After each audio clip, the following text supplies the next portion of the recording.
Hello hello hello hello दोस्तों, आप सभी का फिर से एक बार स्वागत है स्टूडेंट मैजिक क्लब में।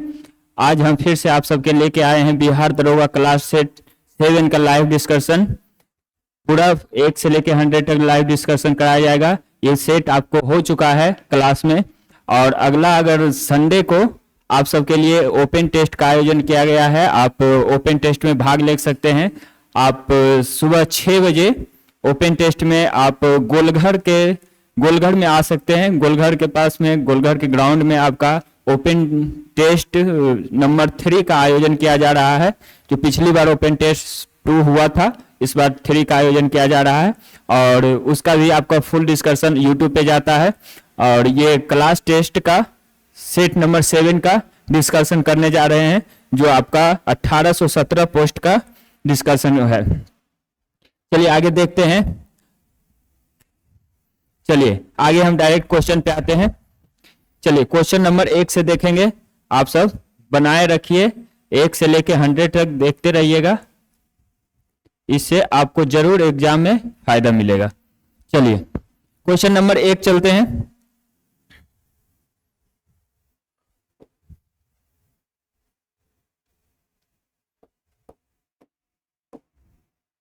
एक मिनट।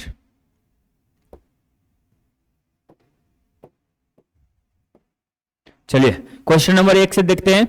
हाल ही में अंतर्राष्ट्रीय ओलंपिक समिति ने निष्पक्ष खेल और भावना के मूल्य के प्रकाशन डालते हुए पहला विश्व निष्पक्ष खेल दिवस मनाया गया है। निम्नलिखित में से किस तिथि को विश्व निष्पक्ष खेल दिवस मनाया गया है? तो आपको विश्व निष्पक्ष खेल दिवस जो मनाया गया है, ये आपको 19 मई को मनाया गया है। 19 मई को विश्व निष्पक्ष खेल दिवस के रूप में मनाया गया है।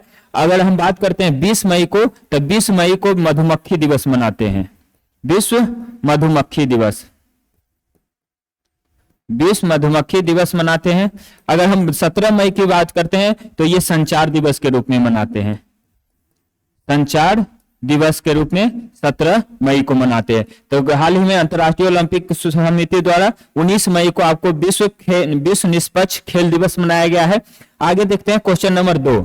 क्वेश्चन नंबर 2 देखते हैं। हाल ही में निम्नलिखित में से कौन सा अनुवादक दीपा भवथी के साथ कन्नड़ लघु संग्रह हर्ट लैम्प, ये कोई बुक का नाम याद रखेगा, हर्ट लैम्प सिलेक्टेड स्टोरी के लिए अंतर्राष्ट्रीय बुकर सम्मान जीतने वाली पहली कन्नड़ लेखिका कौन बनी है? पहली कन्नड़ लेखिका कौन बनी है अंतर्राष्ट्रीय बुकर सम्मान जीतने वाली? तो आपको बानू मुश्ताक एक कन्नड़ लेखिका है, जो आपको 2025 के बुकर पुरस्कार से सम्मानित किए गए हैं। बानू मुश्ताक, ऑप्शन नंबर 3। देखते हैं क्वेश्चन नंबर 3 का।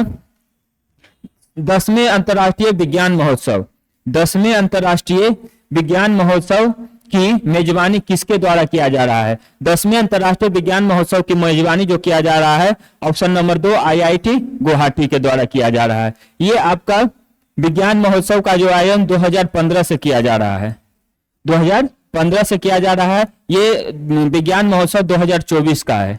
ये 2024 का अंतर्राष्ट्रीय विज्ञान महोत्सव है। ये 2015 से इसका आयोजन शुरू हुआ था। ये वर्तमान में IIT गुवाहाटी द्वारा बनाया गया 10वें अंतर्राष्ट्रीय विज्ञान महोत्सव है। क्वेश्चन नंबर 4 की बात करते हैं। Indo Pacific economy framework for prosperity का उपाध्यक्ष किसे चुना गया है? इंडो पैसिफिक इकोनॉमी पे रिफॉर्म का प्रोस्पेरिटी का उपाध्यक्ष किसे चुना गया है? तो उपाध्यक्ष चुना गया है भारत को। इसका उपाध्यक्ष किसे चुना गया है? इसका उपाध्यक्ष भारत को चुना गया है। इसका अगर अध्यक्ष की बात करते हैं, इसका अध्यक्ष आपका यूएसए इसका स्थापना किया था। ये जो बाइडेन के द्वारा स्थापना किया गया था। जो बाइडेन, जो अमेरिका के पूर्व राष्ट्रपति थे, जो बाइडेन ने इसे 2022 में स्थापना किए थे। जो बाइडेन ने इसका 2022 में स्थापना किए, इसे हाल ही में भारत को इसका उपाध्यक्ष के रूप में चुना गया है। आगे देखते हैं क्वेश्चन नंबर 5 में। हाल ही में किस विख्यात पर्यावरणविद का निधन हो गया, जिन्हें वृक्ष माता के नाम से जाना जाता है? वृक्ष माता के नाम से जाना जाता है, जिनका हाल ही में निधन हो गया है। ये कौन है? इनका नाम है आपको तुलसी गौड़ा। इनका नाम क्या है? तुलसी गौड़ा। ये कर्नाटक के हैं। कर्नाटक राज्य से हैं ये, एक जनजाति के समूह से आते हैं, तुलसी गौड़ा, जिन्हें वृक्ष माता के नाम से जाना जाता है। आगे देखते हैं क्वेश्चन नंबर 3, डार्क यूनिवर्स के अध्ययन करने के लिए यूक्लिड टेलीस्कोप को किस अंतरिक्ष एजेंसी द्वारा लॉन्च किया गया है? यूक्लिड टेलीस्कोप को किस अंतरिक्ष एजेंसी द्वारा लॉन्च किया गया है? तो ये आपका ऑप्शन नंबर 2 हो जाएगा, यूरोपीय, ईएसए मतलब यूरोपीय अंतरिक्ष एजेंसी, यूरोपीय अंतरिक्ष एजेंसी, अंतरिक्ष एजेंसी द्वारा ये लॉन्च किया गया। अगर नासा की बात करते हैं तो ये यूएसए का अंतरिक्ष एजेंसी है, सीएनएस का ये चीन का अंतरिक्ष एजेंसी है, और अगर जाक्सा की बात करते हैं तो ये जापान का अंतरिक्ष एजेंसी है। तो ये लॉन्च किया गया है ईएसए के द्वारा। सातवां देखते हैं, निम्नलिखित में से किस विश्वविद्यालय के शोधकर्ताओं ने दूसरों की भावनात्मक अवस्थाओं की पहचान से जुड़े मस्तिष्क तंत्र का पता लगाया है? तो आपको मस्तिष्क तंत्र का जो पता लगाया है ये हाइफा विश्वविद्यालय द्वारा। ऑप्शन नंबर 1, ये इजराइल का एक विश्वविद्यालय है।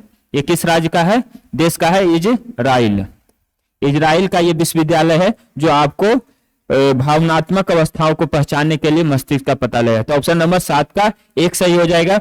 आगे देख लेते हैं क्वेश्चन नंबर 8। क्वेश्चन नंबर 8 देखते हैं, हाल ही में किस केंद्रीय मंत्री प्रहलाद जोशी नवीन एवं नवीकरणीय ऊर्जा मंत्रालय ने गोल्डी सोलर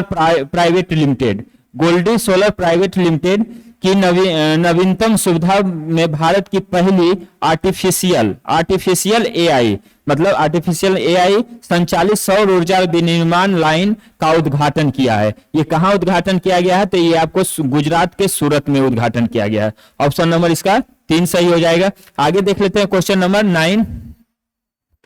हाल ही में समाचार पत्रों में देखी गई वर्लेस लाइन को अलग अलग जीव जंतुओं को क्षेत्रों को अलग करने वाली सीमाओं के रूप में कार्य करती है।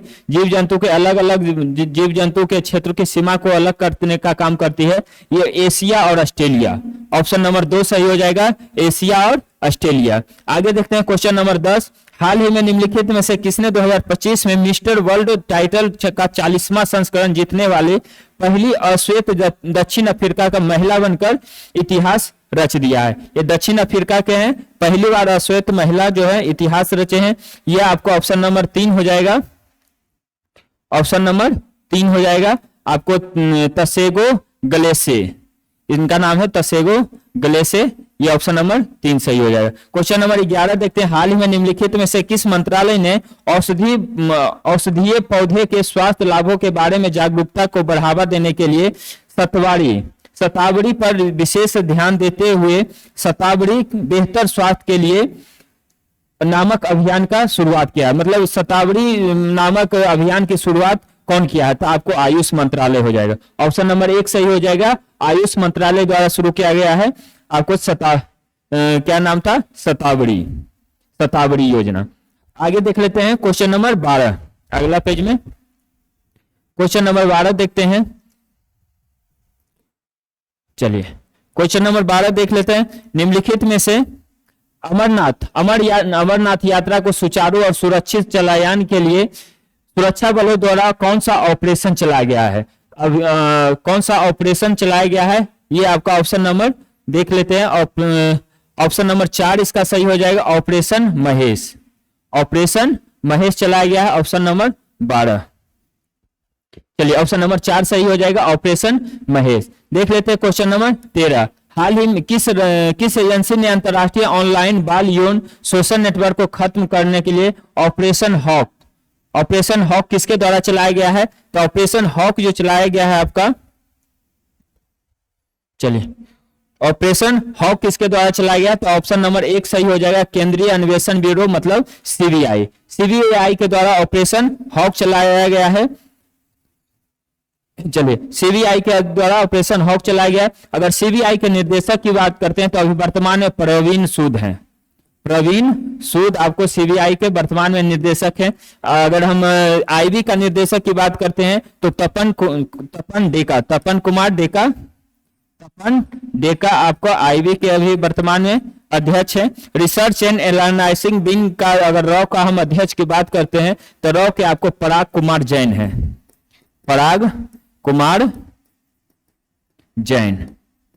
वर्तमान में रॉ के अध्यक्ष हैं। तो ऑप्शन नंबर 1 सही हो गया। सीबीआई आपको इसका अध्यक्ष प्रवीण कुमार सूद हैं। क्वेश्चन नंबर 14 की बात करते हैं। क्वेश्चन नंबर 14, देश में हाल ही में भारत सरकार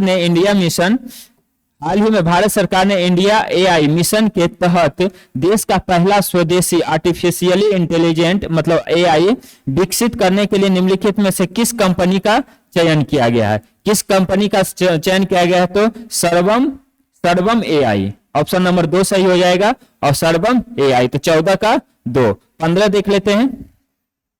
15 का बात करते हैं। हालिया घोषणा के अनुसार जापान में और मिश्रित मार्शल आर्ट एशियाई खेलों में शामिल किया गया है। एशियाई खेलों में शामिल किया गया है कौन सा खेल को? तो आपको 2 नंबर हो जाएगा क्रिकेट को एशियाई खेलों में हाल ही में शामिल किया गया है। देख लेते हैं क्वेश्चन नंबर 16, रामधारी सिंह दिनकर। अभी आपको क्वेश्चन नंबर 15 तक करंट अफेयर था, अब यहां से आपका जीके स्टार्ट हो रहा है। देख लेते हैं रामधारी सिंह दिनकर का संबंध किस जिले से है? बिहार के किस जिले से रामधारी सिंह दिनकर का संबंध है? तो आपको बेगूसराय, सिमरिया घाट यहीं पे है। सिमरिया घाट के पास में इनका गांव था। सिमरिया घाट, बेगूसराय के सिमरिया घाट के पास में इनका गांव था। तो ये अगर हम राष्ट्र कवि रामधारी सिंह दिनकर को राष्ट्र कवि के नाम जाना जाता है। राष्ट्र कवि अगर हम रामधारी सिंह दिनकर के कुछ बुक के बारे में बात करते हैं तो आपका कुरुक्षेत्र, रश्मि रथी और आपका हो जाएगा कुरुक्षेत्र, रश्मि रथी। ये सब रामधारी सिंह दिनकर का कुछ इंपोर्टेंट बुक है। आप अगर हम बुक की बात करते हैं तो उर्वशी इनका ही बुक है। तो ऑप्शन नंबर 2 सही हो जाएगा, बेगूसराय। अगर हम समस्तीपुर की बात करते हैं, समस्तीपुर में आपको पूसा विश्वविद्यालय कृषि वाला कहाँ था? समस्तीपुर जिला में। आगे बात करते हैं क्वेश्चन नंबर 17, निम्नलिखित में से कौन सी नदी सबसे पूर्व में बिहार के सबसे पूर्व में प्रवाहित होती है? बिहार के सबसे पूर्व में मतलब कौन सी नदी प्रवाहित होती है? तो आपको सबसे पूर्व में प्रवाहित होने वाली नदी है महानदी। महानदी की अगर हम बात करते हैं तो यह महाभारत श्रेणी से निकल कर आती है नेपाल से। महाभारत श्रेणी नेपाल से निकल के आती है, नेपाल के निकल से आती है। और ये पश्चिम बंगाल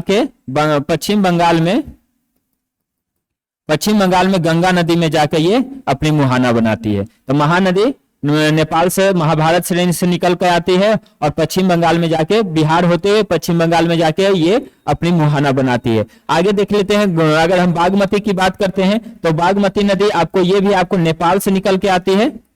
ये भी नेपाल श्रेणी से निकल के आती है और ये बिहार में 2 भागों में बट जाती है। एक आपको कमला नदी में जाकर मिल जाती है और एक कमला नदी में मिल जाती है और एक आपका कोसी नदी में जाके मिल जाती है। कोसी नदी मिल जाती है और ये फिर दोनों आपको गंगा नदी में जाके मिलती है। ये गंगा नदी की ये दोनों सहायक नदी हो जाती है। आगे देख लेते हैं। तो अगर हम गंडक की बात करते हैं तो गंडक आपको ये भी नेपाल से निकल के आती है और ये आपको पटना के पास में सोनपुर के पास में आपको गंगा नदी में मिल जाती है, गंडक नदी। इसे नारायणी नदी के भी नाम से जानते हैं। इसको नारायणी नदी के भी नाम से जानते हैं। अगर हम कोसी की बात करते हैं, कोसी को हम बिहार का शोक नदी बोलते हैं।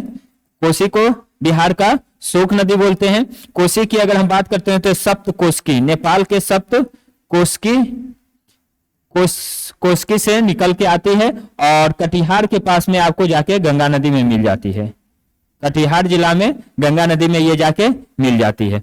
ऑप्शन नंबर 1 सही हो जाएगा। आगे देख लेते हैं question number 18। Question number 18, Bihar का एकमात्र जिला कौन सा है जहां पे ईरी रेशम का उत्पादन होता है? ईरी रेशम का उत्पादन आपको बिहार के भागलपुर जिला में होता है। अगर हम यहाँ पे ईरी रेशम इसको बोलते हैं, आप इसको टसर रेशम भी बोल सकते हैं। टसर रेशम आपको भारत में बहुत कम मात्रा में बिहार में ही मिलता है। टसर रेशम भागलपुर में ही मिलता है। और भागलपुर को बिहार का सिल्क सिटी के भी नाम से जानते हैं।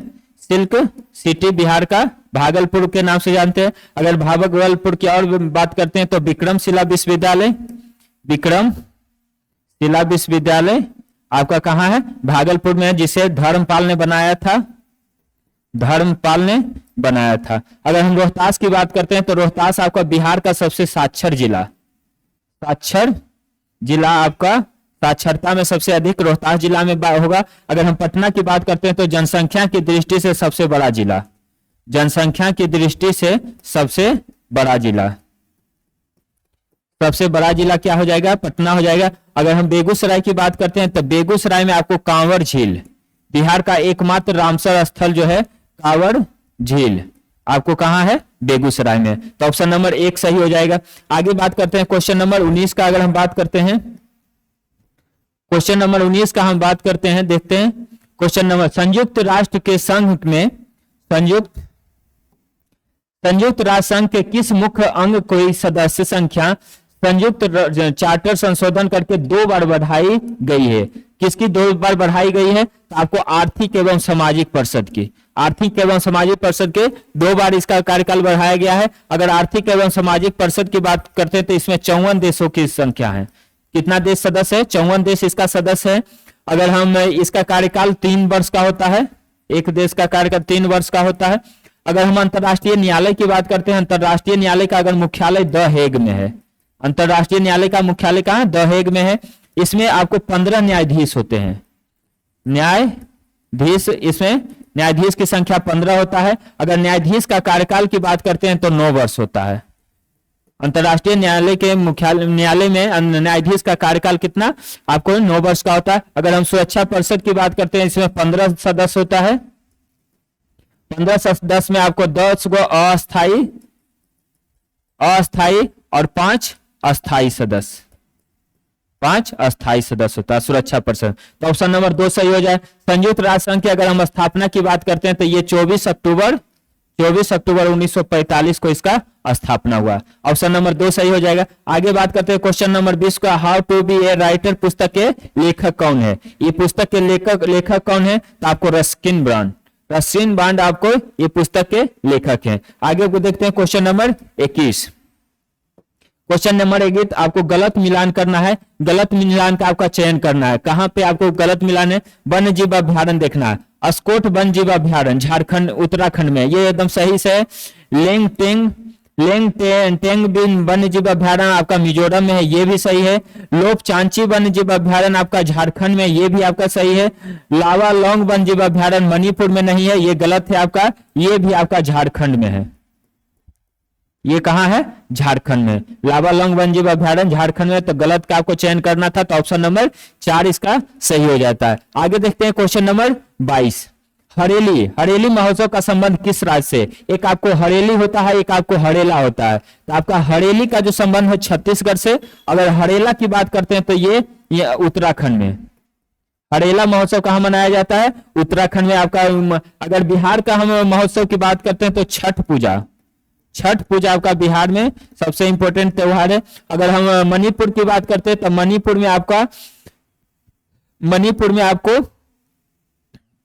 में संगाई महोत्सव, मणिपुर में संगाई महोत्सव, मणिपुर का महत्वपूर्ण महोत्सव संगाई महोत्सव है। तो आपका ऑप्शन नंबर 2 सही हो जाएगा। देखते हैं क्वेश्चन नंबर 23 का। नोमुरा कप का संबंध किस खेल से है? नोमुरा कप का संबंध देख लेते हैं किस खेल से। आपको नोमुरा कप का संबंध आपको गोल्फ से मिल जाएगा। ऑप्शन नंबर 2 सही हो जाएगा। गोल्फ से आपको नोमुरा कप का संबंध है। अगर हम फुटबॉल की बात करते हैं तो आगा खां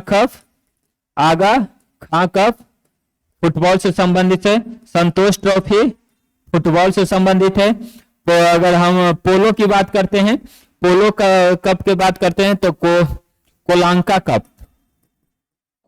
कप का संबंध पोलो से है। अगर शतरंज की बात करते हैं तो फीडे कप का संबंध किससे है?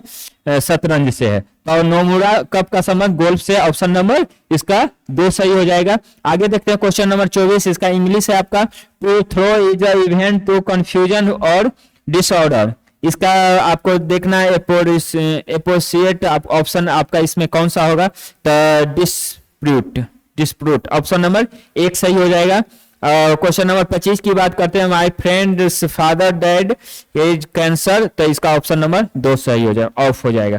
आगे देख लेते हैं क्वेश्चन नंबर 26। आवर्त गति करते हुए किसी कण की स्थिति, आवर्त गति करते हुए किसी कण की स्थिति ऊर्जा अधिकतम होती है जब विस्थापन होगा। कितना विस्थापन होगा तो कण की गति अधिकतम होगा, तो 0 नहीं होगा, 1/2 नहीं होगा, 1/4 नहीं, ऑप्शन नंबर बी सही हो जाएगा। जब इसका विस्थापन 1 होगा, ए होगा, तो इसकी गतिज ऊर्जा क्या हो जाएगा, अधिकतम हो जाएगा। देख लेते हैं विस्थापन अधिकतम हो जाएगा। आगे देख लेते हैं क्वेश्चन नंबर 27 का एंट्रोपी। एंट्रोपी किसकी इकाई है? एंट्रोपी की इकाई है आपको जूल प्रति केल्विन मोल। जूल प्रति केल्विन मोल आपको एंट्रोपी की इकाई है। आपको ये आपको उष्मा ऊर्जा से संबंधित, एंट्रोपी आपको उष्मा गतिकी के सिद्धांत से संबंधित है।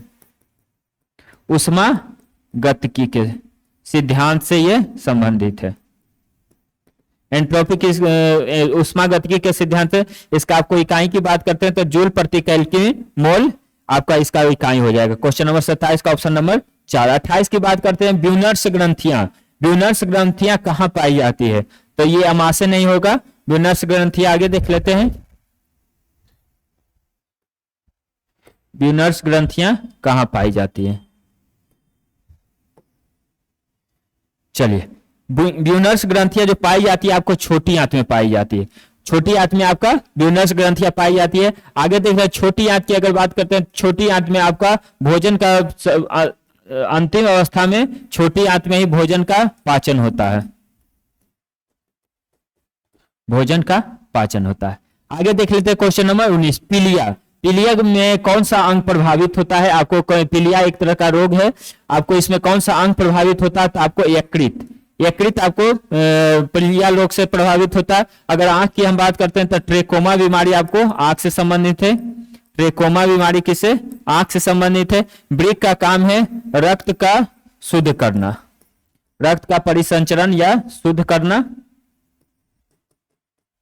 छानना जिसको बोलते हैं, रक्त को छानने का काम किसका है? वृक्क का है। फेफड़ा आपका ऑक्सीजन को शरीर में पहुंचाना, फेफड़ा का काम क्या है? ऑक्सीजन का शरीर में सभी भागों में पहुंचाना,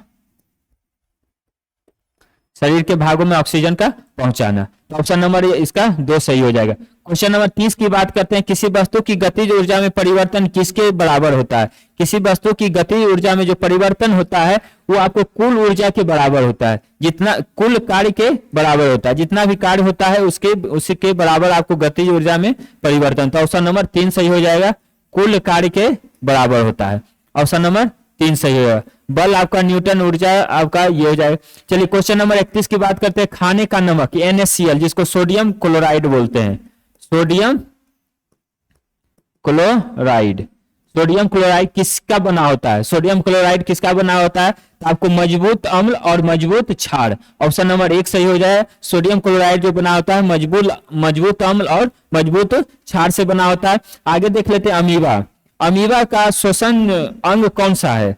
अमीबा का जो श्वसन अंग कौन सा है? तो आपका ऑप्शन नंबर 4 हो जाएगा कोशिका झिल्ली। अमीबा का श्वसन अंग कौन सा है? कोशिका झिल्ली है। आपका कोशिका झिल्ली श्वसन अंग है। अगर अमीबा का हम विखंडन की बात करते हैं तो बाइनरी विखंडन के द्वारा इसका होता है, बाइनरी विखंडन। अमीबा में कौन सा विखंडन? बाइनरी विखंडन होता है। अगर ये चलन, इसके जो चलने वाली है इसको कूटपाद से चलन, चलती कैसे है? कूटपाद। चलन के लिए कूटपाद का प्रयोग किया जाता है। विखंडन बाइनरी विखंडन होता है। श्वास जो लेती है कोशिका झिल्ली श्वसन अंग है। आगे देख लेते हैं क्वेश्चन नंबर 33। रुधिर की अम्लीयता बढ़ने से हृदय की गति क्या होता है? रुधिर की जब अम्लीयता बढ़ती है तो हृदय की गति क्या हो जाता है? बढ़ जाता है। हृदय की गति क्या होता है? बढ़ जाता है। ऑप्शन नंबर 33 का 1 सही हो जाएगा। आगे देख लेते हैं क्वेश्चन नंबर 34। कौन सी ग्रंथि तिल्ली के आकार की होती है? तितली के आकार की, तितली की कौन सी ग्रंथि तितली के आकार की होती है? तो आपका कौन सी ग्रंथि हो जाएगा? इसमें आपका हो जाएगा थाइमस ग्रंथि। ऑप्शन नंबर 3 सही हो जाएगा, थाइमस ग्रंथि। अग्नाशय की अगर हम बात करते हैं, अग्नाशय की अगर हम बात करते हैं,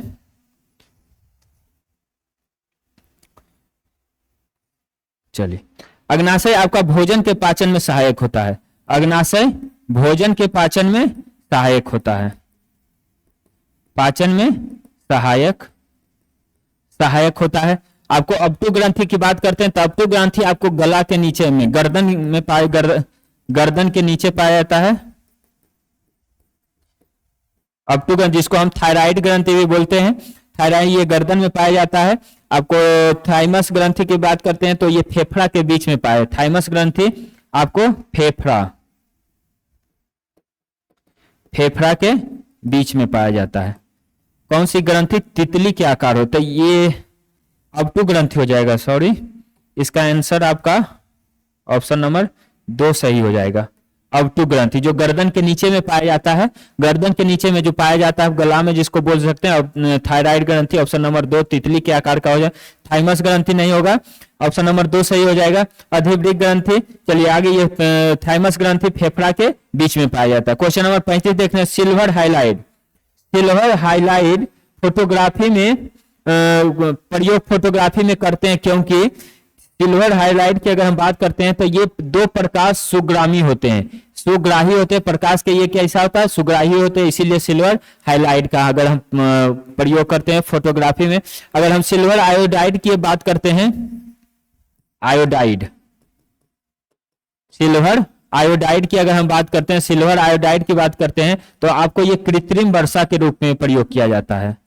कृत्रिम वर्षा के रूप में किसका प्रयोग किया जाता है? सिल्वर आयोडाइड का प्रयोग किया जाता है। सिल्वर कृत्रिम आयोडाइड का प्रयोग किया जाता है। आगे देख लेते हैं, NH4OH की अगर हम बात करते हैं तो सोडियम आपको ये हो जाएगा अमोनियम हाइड्रोक्साइड। अमोनियम हाइड्रोक्साइड का नाम हो जाएगा NH4OH। चलिए आगे देख लेते हैं, क्वेश्चन नंबर 36, एम्पियर घंटा किसकी मात्रक होते हैं? एम्पियर घंटा आपका आवेश का मात्रक होता है।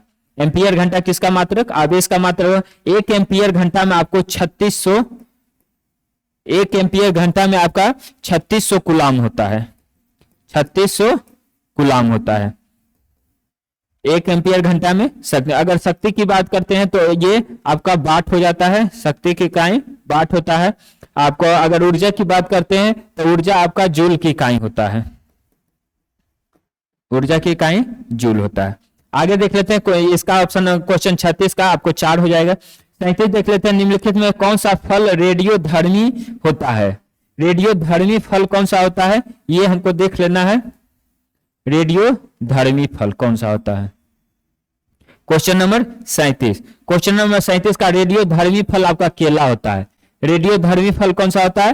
केला होता है। केला में आपका 450 मिलीग्राम, 450 मिलीग्राम पोटेशियम पाया जाता है। पोटेशियम 450 मिलीग्राम पोटेशियम पाया जाता है। तो रेडियोधर्मी कौन सा होता है? केला होता है। चलिए क्वेश्चन ऑप्शन नंबर 3 सही हो जाएगा। 38 देख लेते हैं, प्रतिवर्ती क्रिया की खोज किसके द्वारा की गई थी? प्रतिवर्ती क्रिया की खोज आपको किसके द्वारा किया गया था? आपको मार्शल हॉल के द्वारा किया गया था। ऑप्शन नंबर 1 सही हो जाएगा, मार्शल हॉल के द्वारा। केंद्रीय तंत्रिका तंत्र को प्रतिवर्ती क्रिया नियंत्रित करता है। केंद्रीय तंत्रिका तंत्र किसके द्वारा नियंत्रित होता है? प्रतिवर्ती क्रिया द्वारा यह नियंत्रित होता है। आगे देख लेते हैं, क्वेश्चन नंबर 39 का बात करते हैं, प्रवाल किस संघ का एक संबंधित है? प्रवाल आपको किस संघ से संबंधित है? तो आपको ये ऑप्शन नंबर 3 सही हो जाएगा, निडेरिया। निडेरिया संघ से आपको प्रवाल संबंधित है। आगे अगर हम बात करते हैं निडेरिया की बात करते हैं तो आपको हाइड्रा और जेलीफिश, हाइड्रा और जेलीफिश भी आपका, जेलीफिश भी आपको किससे संबंधित? निडेरिया से संबंधित हो जाए। अगर हम प्रोटोजोआ की बात करते हैं, प्रोटोजोआ आपको अमीबा और पैरामीशियम, अमीबा और पैरामीशियम, अमीबा और पैरामीशियम किससे संबंधित है? प्रोटोजोआ से संबंधित है। अगर हम पेरिफोरा की बात करते हैं तो स्पंज, स्पंज आपका पेरिफोरा से संबंधित है। अगर हम मोलास्का की बात करते हैं तो ये आपका दूसरा सबसे बड़ा संघ हो जाएगा। जीवों का दूसरा सबसे बड़ा संघ कौन सा हो जाएगा? मोलास्का हो जाएगा। अगर हम मोलास्का की एग्जाम्पल की बात करते हैं तो घोंघा, घोंघा आपका मोलास्का हो जाएगा। मोलास्का के अंतर्गत घोंघा आता है, ये दूसरा सबसे बड़ा संघ हो जाएगा। सबसे बड़ा संघ की अगर हम बात करते हैं, सबसे बड़ा संघ आपका हो जाएगा आर्थ्रोपोडा। आर्थ्रोपोडा क्या होता है? सबसे बड़ा संघ आर्थ्रोपोडा। आर्थ्रोपोडा आपका सबसे जीवों का सबसे बड़ा संघ आर्थ्रोपोडा। दूसरा मोलास्का हो जाएगा, घोंघा संबंधित है मोलास्का। निडेरिया से आपको हाइड्रा जेलीफिश हो जाएगा। प्रोटोजोआ, अमीबा, पैरामीशियम, पेरिफेरास आपको स्पंज हो जाएगा। तो क्वेश्चन नंबर 39 का ऑप्शन नंबर 3 सही हो जाएगा। आगे देख लेते हैं, हमारे शरीर में यूरोक्रोम, हमारे शरीर में यूरोक्रोम किसके टूटने से बनता है? तो आपको हीमोग्लोबिन हो जाएगा। हीमोग्लोबिन के टूटने से क्या बनता है? यूरोक्रोम बनता है। अगर हम हीमोग्लोबिन की बात करते हैं तो ये अस्थि मज्जा से अस्थि मज्जा में बनता है। अस्थि मज्जा में ये हीमोग्लोबिन का निर्माण होता है। अमोनिया की अगर हम सूत्र की बात करते हैं तो NH3 हो जाएगा अमोनिया का सूत्र। अगर हम यूरिया के सूत्र की बात करते हैं तो NH4, यूरिया का सूत्र का हो जाएगा आपको CH4N2, सॉरी CH4N2O, यूरिया का सूत्र। कोलेस्ट्रॉल की अगर हम बात करते हैं, इसके अधिक मात्रा में होने से हृदय घात जो होता है, हार्ट अटैक जिसको बोलते हैं, वो होता है कोलेस्ट्रॉल की अधिक मात्रा में होने पे। तो आपका ऑप्शन नंबर 3 सही हो जाएगा। आगे देख लेते हैं क्वेश्चन नंबर 41, निम्नलिखित में से कौन सा बौद्ध धर्म के अनुयायी था? बौद्ध धर्म का अनुयायी इनमें से कौन था, ये आपको देखना है। बौद्ध धर्म का अनुयायी देख लेते। अशोक आपको बौद्ध धर्म से, एक मिनट, चलिए, अशोक आपको बौद्ध धर्म से संबंधित हो जाएगा। दशरथ भी आपको बौद्ध धर्म से संबंधित है।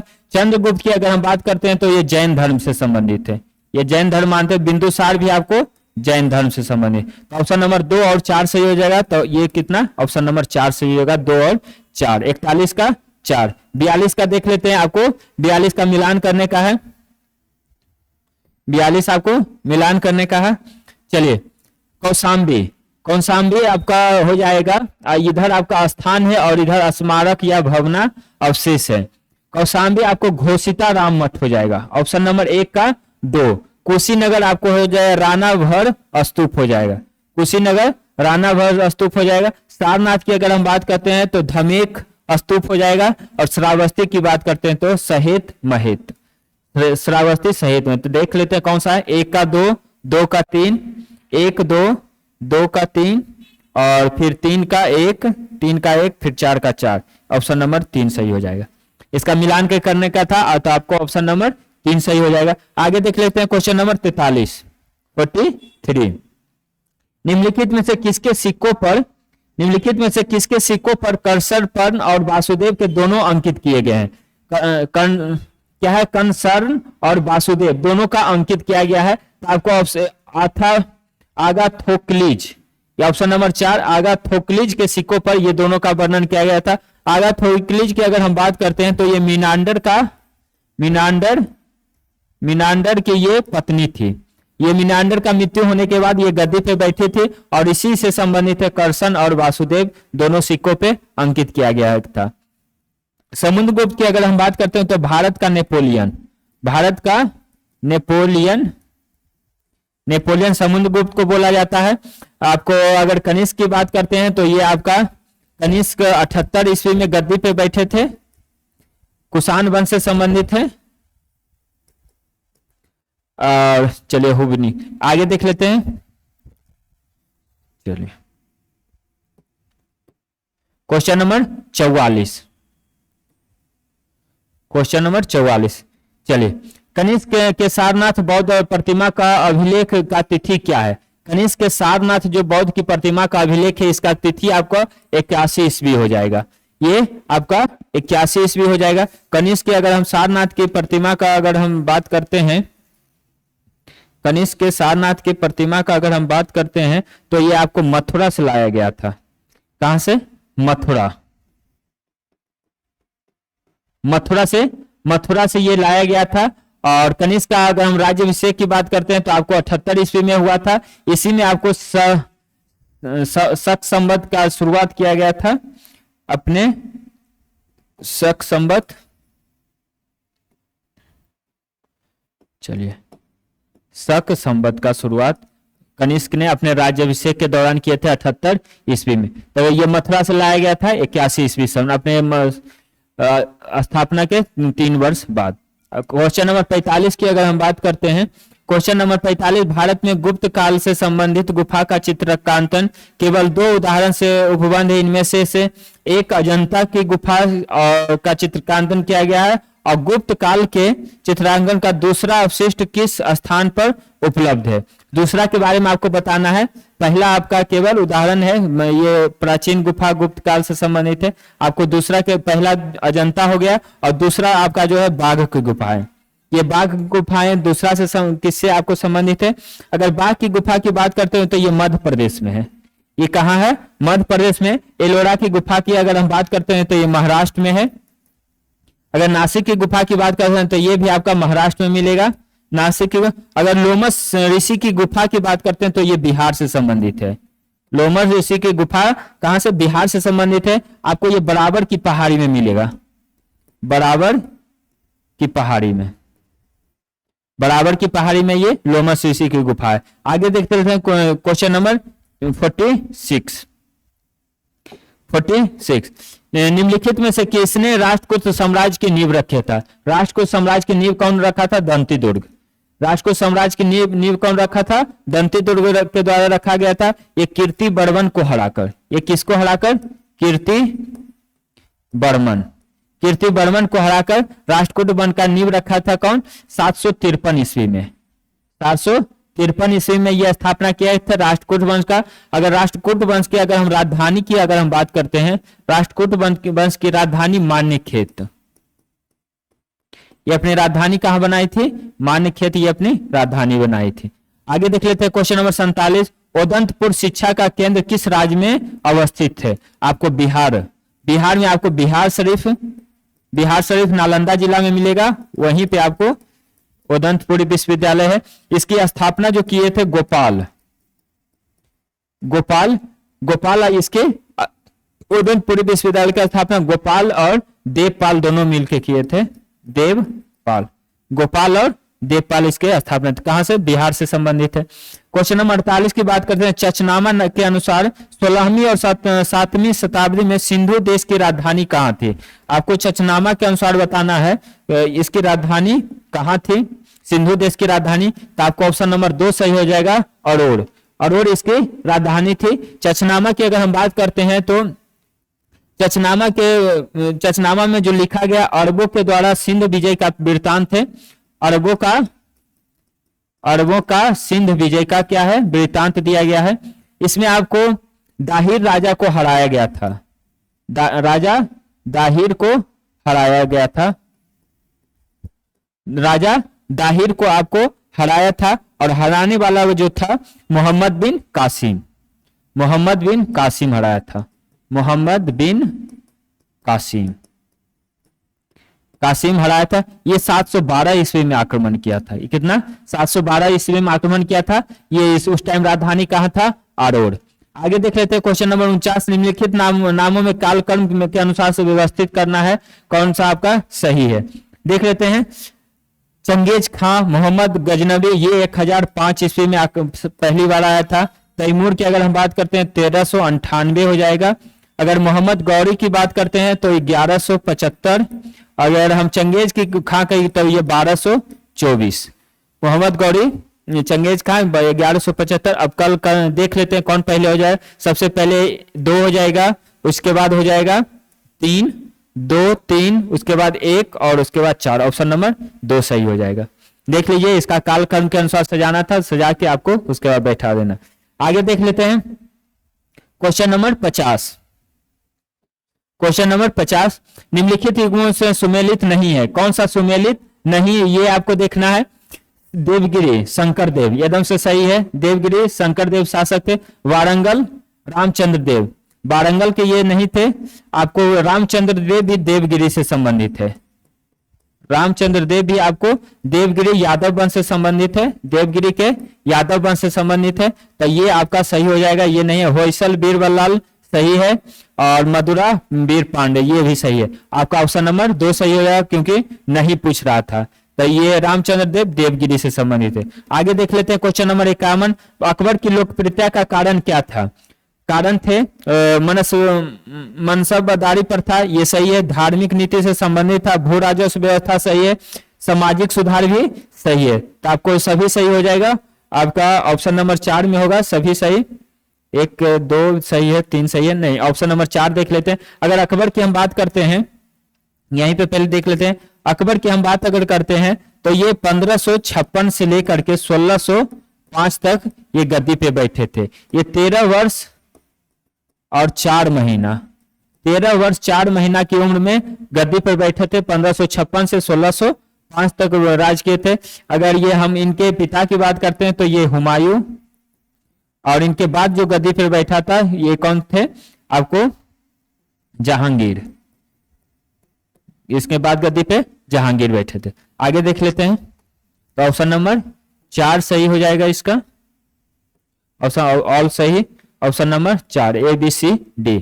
आगे बात करते हैं 52 का। जर्मनी के एकीकरण के पश्चात किसे वहां का सम्राट घोषित किया गया था? जर्मनी का एकीकरण के बाद वहां का सम्राट किसे घोषित किया गया था? तो वहां का जो सम्राट घोषित किया गया था 1 नंबर विलियम प्रथम का। विलियम प्रथम को वहां का सम्राट घोषित किया गया था। बिस्मार्क वहां का चांसलर बना था। चांसलर बिस्मार्क वहां का क्या बना था? चांसलर बना था। और ये जो हुआ था 1871 ईस्वी में, 1871 ईस्वी में विलियम प्रथम वहां का सम्राट बना था। बिस्मार्क वहां का। और जर्मनी का एकीकरण जो हुआ था ऑस्ट्रिया का नेतृत्व में हुआ था। किसके नेतृत्व में? ऑस्ट्रिया का नेतृत्व में जर्मनी का एकीकरण हुआ था। देख लेते हैं क्वेश्चन नंबर 53 का। थॉमस मूर पुस्तक का नाम है। थॉमस मूर किसकी पुस्तक का नाम होगा? तो ये आपको यूटोपिया का। थॉमस मूर किसकी पुस्तक है? यूटोपिया का। अगर हम डिवाइन कॉमेडी की बात करते हैं तो ये दांते का पुस्तक है। Divine comedy. द प्रिंस आपको मैकियावेली का है। मैकियावेली, द प्रिंस के लेखक कौन है? मैकियावेली। डिवाइन कॉमेडी दांते का है। और यूटोपिया थॉमस मूर। चलिए आगे देख लेते हैं क्वेश्चन नंबर 54 का। कांग्रेस के पश्चिमी साम्राज्यवाद के विरुद्ध में कब मिस्र, सीरिया, इराक के स्वतंत्रता संघर्ष में अपना समर्थन दिए थे? कांग्रेस कब इसका समर्थन दिए थे? तो आपका इसका क्वेश्चन आंसर हो जाएगा 1924, 29, 1928 में। ऑप्शन नंबर 3 सही हो जाएगा। अगर हम 24 की बात करते हैं तो बेलगांव अधिवेशन। बेलगांव अधिवेशन गांधी जी एकमात्र अध्यक्षता किए थे। बेलगांव अधिवेशन 1924 में। 29 की अगर हम बात करते हैं तो लाहौर अधिवेशन। लाहौर अधिवेशन 1929 में हुआ था अधिवेशन। 1932 की बात करते हैं तो पूना समझौता। पूना समझौता 1932। तो ऑप्शन नंबर 3 सही हो जाएगा। आगे बात करते हैं 55 का। इसका प्रस्ताव मई में आया था। इसे अभी भी भारत में विभाजन मुक्त रखने के लिए आकांक्षा थी, जिसका ब्रिटिश प्रांतों में मिलकर बने और संघीय राज्य के स्वरूप का होना था। उपयुक्त उदाहरण संबंध है। ये उदाहरण किससे संबंधित है ये आपको बताना है। देख लेते हैं किससे संबंधित है। साइमन कमीशन से, गांधी इरविन नहीं होगा। क्रिप्स, ये आपको कैबिनेट मिशन से हो जाएगा। कैबिनेट मिशन भारत में कब आया था? 1946 में। अगर क्रिप्स मिशन की बात करते हैं तो 1942 में। गांधी इरविन पैक्ट की बात करते हैं तो 1931 में। अगर साइमन कमीशन की बात करते हैं तो 1928 में। यह आपका हो जाएगा ऑप्शन नंबर 4 सही हो जाएगा। आगे बात करते हैं 56, क्वेश्चन नंबर 56। स्वतंत्र भारत के लिए संविधान की रचना हेतु संविधान सभा का विचार निम्न में से सर्वप्रथम प्रस्तुत किया गया था। आपका किसके द्वारा सर्वप्रथम प्रस्तुत किया गया था संविधान सभा का विचार? तो आपको संवैधानिक रूप से आपको कांग्रेस पार्टी 1936 में किया था। ऑप्शन नंबर 2 सही हो जाए। स्वराज पार्टी की स्थापना 1923 में हुआ था। 1900 कांग्रेस की स्थापना की अगर हम बात करते हैं तो 1885 में हुआ था। अगर हम मुस्लिम लीग की बात करते हैं तो 1906 में इसका स्थापना हुआ था। तो ऑप्शन नंबर 2 सही हो जाएगा। चलिए क्वेश्चन नंबर 57 की हम बात करते हैं आगे। क्वेश्चन नंबर 57 देख लेते हैं। इस मिसाल को हम मुसलमान के हिंदुओं से भिड़ा नहीं पाए। निम्नलिखित में से कौन सी एक घटना एचिसन के इस कथन से संबंधित है? ये कथन किससे, एचिसन के कथन से संबंधित है? कौन सा घटना? तो आपको खिलाफत आंदोलन और असहयोग आंदोलन। ये हो जाएगा ऑप्शन नंबर 3 सही है। खिलाफत आंदोलन आपको 1919 में हुआ था, असहयोग आंदोलन 1920 में हुआ था, ये 1922 में इसको वापस ले लिया गया था। चौरा चौरी कांड के बाद इसको क्या वापस ले लिया गया था असहयोग आंदोलन को। आगे देख लेते हैं क्वेश्चन नंबर 58। क्वेश्चन नंबर 58 की बात करते हैं। निम्न क्रांतिकारियों के जीवन का अंत का आधार पर हुआ है। किस क्रांतिकारी का अंत जीवन कैसे हुआ है ये आपको देखना है। जतीन दास, इनका भूख हड़ताल के कारण हुआ था। जतीन दास का मृत्यु आपको भूख हड़ताल के कारण हुआ था 1929 में। इनका मृत्यु कब हुआ था 1929 में। चंद्रशेखर आजाद आपको मुठभेड़ में हुआ था, मुठभेड़ 1931 में हुआ था इनका मृत्यु। अगर हम भगत सिंह की बात करते हैं तो इनको फांसी की सजा हुआ था, फांसी की सजा हुआ था ये 23 मार्च 1931, 23 मार्च 1931। और आगे देख लेते हैं, आगे पे देख लीजिए पहले। जतीन दास 1 का 2 हो जाएगा, 2 का 3 हो जाएगा। और भगत सिंह का आगे देख लेते हैं, ऑप्शन नंबर क्या है, फांसी। भगत सिंह का 1 का 3 का 4 हो जाएगा। और कल्पना दत्त तो ऑप्शन नंबर 1 बच गया, 1 4 का 1 हो जाएगा। 1 का 2 था, 2 का 3, 3 का 4 और 4 का 1, ऑप्शन नंबर 2 सही हो जाएगा, ऑप्शन नंबर 2। आगे देख लेते हैं क्वेश्चन नंबर 59 का। इंपीरियल कैडेट कॉर्प्स की स्थापना किसके द्वारा किया गया है। इंपीरियल कैडेट कॉर्प्स की स्थापना किसके द्वारा किया गया है, तो ये आपको लॉर्ड कर्जन के द्वारा किया गया था। लॉर्ड कर्जन की अगर हम बात करते हैं तो बंगाल विभाजन से संबंधित है। 1905 में आपको बंगाल विभाजन किए थे लॉर्ड कर्जन। लॉर्ड कर्जन की अगर हम कार्यकाल की बात करते हैं तो ये 1899 से 1905, 1899 से 1905 इसका कार्यकाल था। लॉर्ड मिंटो की अगर हम बात करते हैं, लॉर्ड मिंटो आपको सांप्रदायिक सिद्धांत का ये जनक जाना जाता है, लॉर्ड मिंटो। लॉर्ड लिटन की बात करते हैं, vernacular press act, vernacular press act इसी के द्वारा लाया गया था 1978 में। ये कब लाया गया था, 1978 में लाया गया था, सॉरी वर्नाक्यूलर प्रेस एक्ट 1878 में लाया गया था। हाँ 1878 में लाया गया था, ठीक है। आपको अगर लॉर्ड, ठीक है, लॉर्ड रिपन की अगर हम बात करते हैं तो ये आपको वर्नाक्यूलर प्रेस एक्ट को खत्म किया था। ये इनका कार्यकाल है 1880 से 1884, इसका कार्यकाल 1880 से 1884। इनका कार्यकाल की अगर हम बात करते हैं तो 1876 से 80, लिटन 1876 से 80, 80 से 84 लिटन। लॉर्ड मिंटो की अगर हम बात करते हैं, लॉर्ड मिंटो का कार्यकाल था, लॉर्ड मिंटो का अगर हम कार्यकाल की बात करते हैं, चलिए 1807 से 1813, चलिए लॉर्ड मिंटो की कार्यकाल 1807 से 1813, ये मिंटो हो जाएगा। सांप्रदायिक निर्वाचन का जनक लॉर्ड मिंटो को, ऑप्शन नंबर 2 सही हो जाएगा। आगे देख लेते हैं किस राज्य में आपको वायसराय देख लेते हैं। वायसराय को आपको सजाना है, वायसराय हो जाएगा लॉर्ड कर्जन। लॉर्ड कर्जन की अगर हम बात करें, अभी बताया था 1899 से 1905 हो जाएगा। लॉर्ड हार्डिंग की अगर हम बात करते हैं तो ये लॉर्ड हार्डिंग 1906 से 1911, लॉर्ड हार्डिंग 1906 से 1910 से 1916, सॉरी 1910 से 1916, लॉर्ड हार्डिंग 1910 से कब हो जाएगा, 1910 से लेके 1916 हो जाएगा। लॉर्ड चेम्सफोर्ड की अगर हम बात करते हैं तो 1916 से 20 हो जाएगा। अगर हम लॉर्ड इरविन की बात करते हैं तो 1926 से 31, लॉर्ड इरविन। तो देख लेते हैं, कहा सजा लीजिए। आपको सबसे पहले हो जाएगा 1, उसके बाद हो जाएगा 3, 2, 1, 3, 2, 4, ऑप्शन नंबर 1 सही हो जाएगा। आगे देख लेते हैं 61 के भारतीय संविधान सभा में अंतिम बैठक का सही तिथि बताएं। भारतीय संविधान सभा के अंतिम बैठक की सही तिथि आपका हो जाएगा 24 जनवरी 1950। अंतिम बैठक जो हुआ था 24 जनवरी 1950। ये इनका बैठक का आकार 2 वर्ष, कितना दिन चला था, 2 वर्ष 11 महीना 18 दिन, 18 दिन कार्यकाल चला था। अगर हम बहस जो हुआ था 165 दिन तक इन पर बहस हुआ था। अगर हम वो 26 नवंबर 1905 को 1949 की बात करते हैं तो संविधान सभा का क्या किया गया था, अंगीकार किया गया था। अंगीकार कब किया गया था, माने पूर्ण रूप से जो प्राप्त मान्यता दिया गया था 1900 अंगीकार।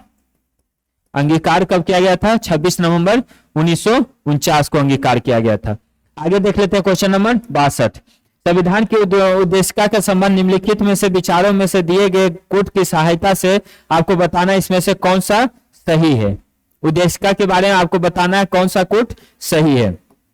देख लेते हैं, पंडित नेहरू द्वारा प्रस्तुत ऑब्जेक्टिव प्रस्ताव अंतर्गोत्वा उद्देशिका बन गई, एकदम से सही है। इसकी प्रकृति न्याय योग नहीं है, ये भी आपका सही है। इसकी संशोधन नहीं किया जा सकता है, इसके संशोधन किया जा सकता है, ये गलत होगा। संविधान के विशिष्ट प्रावधानों का यह रद्द नहीं किया जा सकता, ये भी आपका सही है। तो कौन सा पूछा था, कौन सा सही है, तो आपका 1, 2 और 4 सही हो जाएगा, 3 नहीं होगा।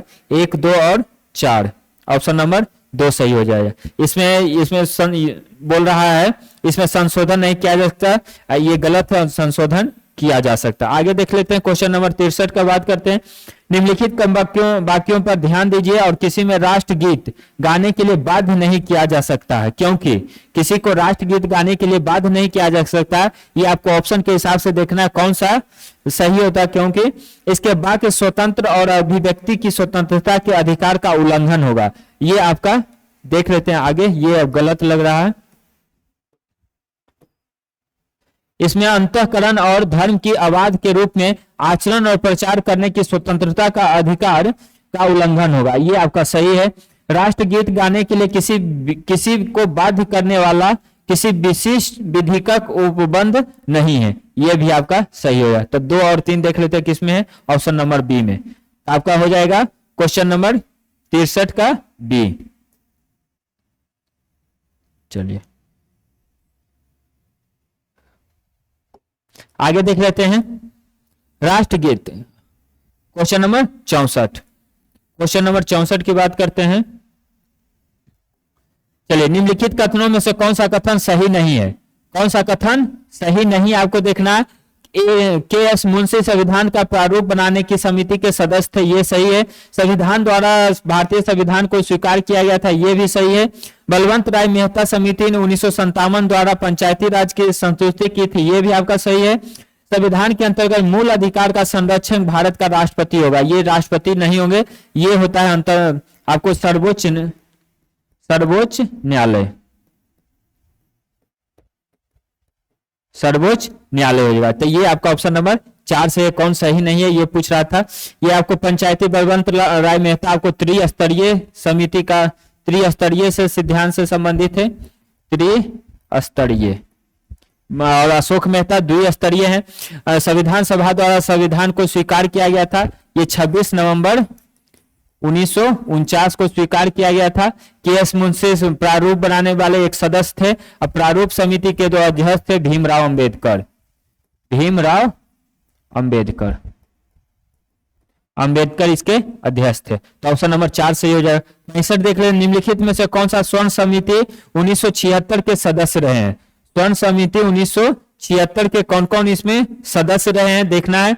आर अंतुल्य ये सही है, एस रे सही है, और हरिदेव जोशी ये नहीं है, और सीएम स्टीफन ये हैं। तो ऑप्शन नंबर 1, 2 और 4 सही हो जाएगा। 1, 2, 4, ऑप्शन नंबर 3 सही होगा। स्वर्ण सिंह समिति की अगर हम बात करते हैं तो ये मूल कर्तव्य से संबंधित है। स्वर्ण सिंह समिति मूल कर्तव्य है, ये अनुच्छेद 51 के क में जोड़ा गया है, 51 के क से संबंधित है। ये 42वां संविधान संशोधन द्वारा आया था, 42वां संविधान संशोधन द्वारा मूल कर्तव्य को जोड़ा गया है। ये आपको मूल कर्तव्य रूस के संविधान से लिया गया है।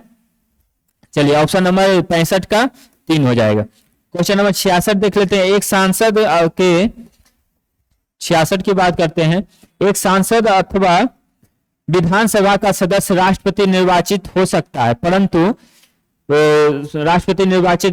परंतु चुनाव लड़ने के पूर्व अपनी सदस्यता को त्यागपत्र देना होगा, ये सही है।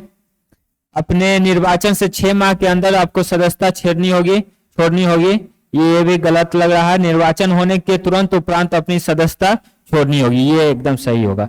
निर्वाचित होने के तुरंत उपरांत आपकी सदस्यता क्या होगा, छोड़नी पड़ेगी। अगर आगे देख लेते हैं, एक सांसद चुनाव लड़ सकता है परंतु विधानसभा का सदस्य नहीं, ये गलत है। आपको राष्ट्रपति चुनाव लड़ने के लिए आपको न्यूनतम आयु की जरूरत होती है, 35 वर्ष होना चाहिए कम से कम उम्र।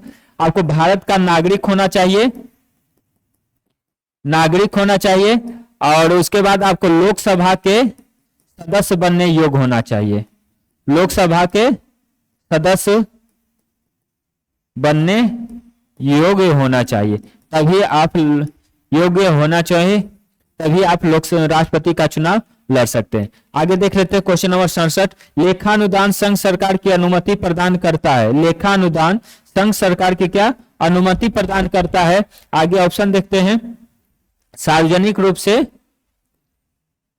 सार्वजनिक ऋण लेने के लिए आपको भारतीय रिजर्व बैंक, सार्वजनिक ऋण लेने के लिए, दूसरा हो जाए भारतीय रिजर्व बैंक से धन उधार लेने के लिए, राज्य के अनुदान को प्रदान करने के लिए, निश्चित अवधि के लिए भारत संचित निधि से धन निकालने के लिए। ये आपका सही हो जाएगा। आपको संचित निधि से धन निकालें, अगर हम संचित निधि से धन निकालते हैं तो आपको संसद से अनुमति लेना पड़ता है, संसद से अनुमति लेना पड़ता है। आपको अनुच्छेद आर्टिकल की अगर हम बात करते हैं तो आर्टिकल 114 के अनुसार आप संचित निधि से धन को निकाल सकते हैं, इसका अनुमोदन करता है संसद।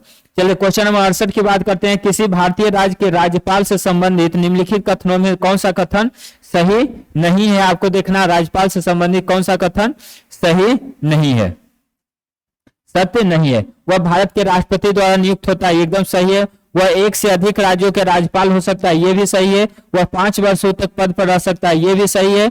यदि संबंधित राज्य की व्यवस्थिका उसे पद से हटाए जाने का प्रस्ताव स्वीकार करती है तो पदावधि के पूर्व अपने पद से मुक्त किया जा सकता है, ये आपका गलत है। 14 दिन पहले आपको ये सूचना दिया जाता है, ये आपका गलत है। तो ऑप्शन नंबर ए, बी, सी सही है। कौन सत्य नहीं है? तो ऑप्शन नंबर 4 सत्य नहीं है। देख लेते हैं आगे क्वेश्चन नंबर 69 को।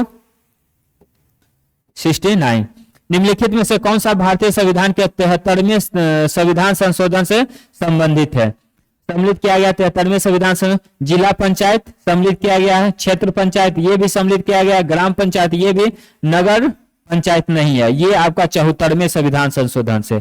आपका 1, 2 और 3, 1, 2, 3 ऑप्शन नंबर 2 सही हो जाएगा। 73वां संविधान संशोधन की आप बात करते हैं तो 1992 में हुआ था 73वां संविधान संशोधन। आपको इसमें अगर हम बात करें, इसमें पंचायती राज की व्यवस्था किया गया। ये अनुच्छेद आपको 243 से 243 के ओ तक किया गया है, 243 के ओ तक का है। और अगर हम 73वें संविधान संशोधन के पंचायती राज में अगर हम बात करते हैं तो पंचायती राज में आपको 29 विषय शामिल किया गया है। अगर नगर पंचायत में बात करें तो 18 विषय को शामिल किया गया है, 18 विषय को शामिल किया गया। आपको इसमें पंचायती राज में, चलिए आगे देख लेते हैं।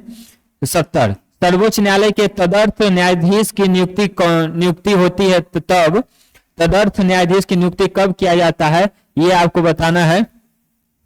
तदर्थ न्यायाधीश की नियुक्ति जब होता है तब आपको ऑप्शन नंबर न्यायालय के किसी सत्र के लिए न्यायाधीश का कोरम नहीं होता। ऑप्शन नंबर 4 से होगा, न्यायालय के किसी सत्र के लिए न्यायाधीश का कोरम नहीं होता, तब आपका तदर्थ नियुक्ति किया जाता है।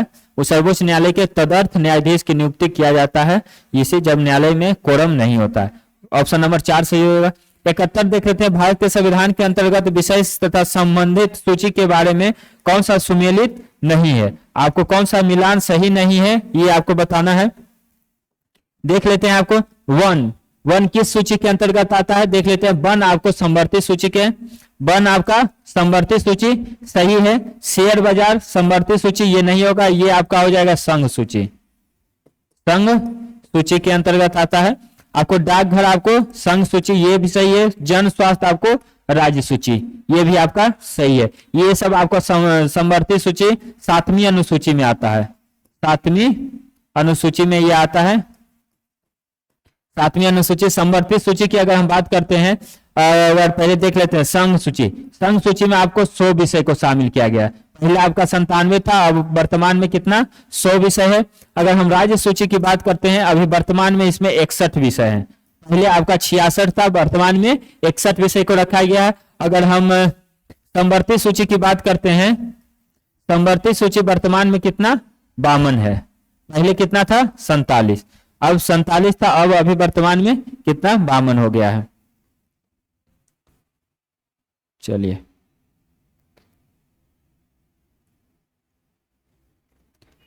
आगे देख लेते हैं।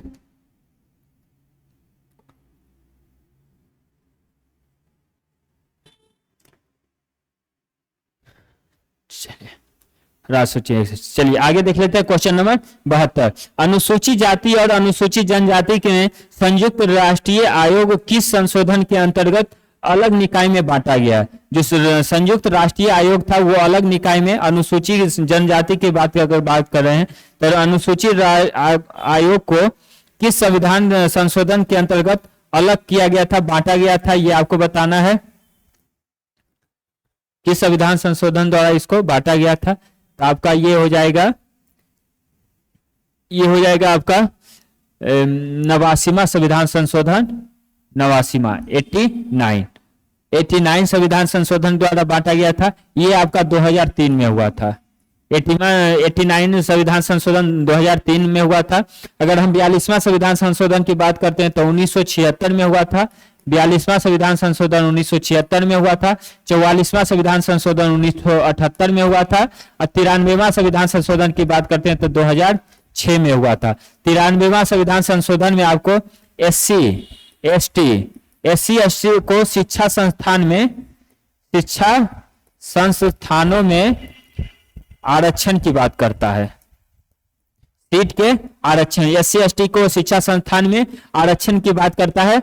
93वां संविधान संशोधन 2006 में हुआ था। तो ऑप्शन नंबर 3 सही हो जाएगा। 73 क्वेश्चन नंबर 73 की बात करते हैं। सामाजिक स्तरीय पर वर्ग की अवधारणा, सामाजिक स्तरीकरण में वर्ग की अवधारणा किसने प्रमुखता से समझाया है? इसमें किसने प्रमुखता से समझाया था? तो आपका हो जाएगा इसका कार्ल मार्क्स। ऑप्शन नंबर 1 सही हो जाएगा, कार्ल मार्क्स।